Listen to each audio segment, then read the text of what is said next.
Omugambirizi wa recruitment team ya Katano omwiheri ya Updf Captain Wilson Kato agaba nagirangu okwihehurureji etandika mu kyanga kya Bunyoro ahabiro bitano byo kwa munano mwaka ogo abantu bishatunkaga na mukaga nabo barabiremo okwegeita ahamahege ihanga lya Uganda aga Updf mu Bunyoro region. Team 5 nambe trying to conducting exercise zenu tubaire tutagetinga recruits bitano na ina 504 recruits baitu tusoboire kutunga 366.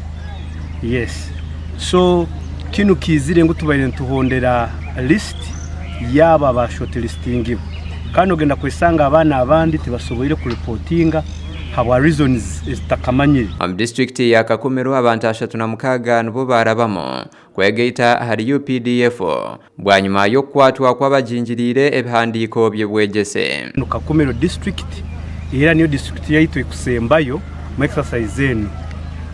Tusoboire kutunga 36 successful candidates out of 50 candidates abali ha shortlist.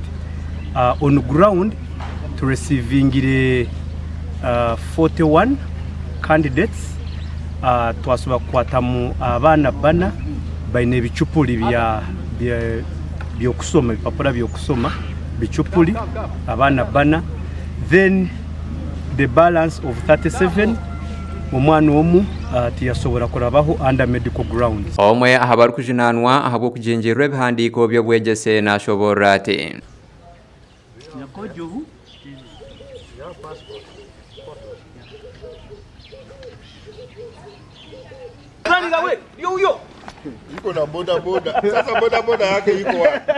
Captain Wilson nagirango oyihireho abana abajingirire ebihandiko byobwegese ehurureji etambwire kurungi okwihetandika Zimbunyore baire smooth nkumba gambire tubaire twine support ya local leaders omuli RCCs, LC5 chairpersons and other security stakeholders.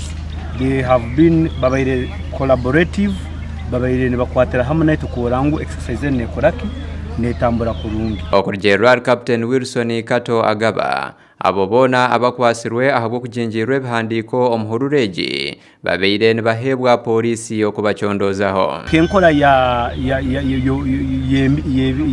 y'ebintu byonna ebindi abona batoye tukwata with fake academic documents tubaire tubahanding over to police to continue with their investigations how and where they made these fake academic documents from. I'm requesting you for one thing.